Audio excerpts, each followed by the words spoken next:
மாவட்டம் ஒட்டு மொத்த தென் மாவட்டம் ஓசை கட்டி வந்து நிக்கட்டும்.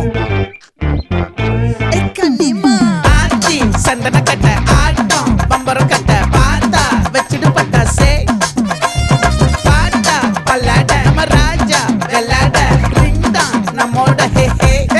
என்ன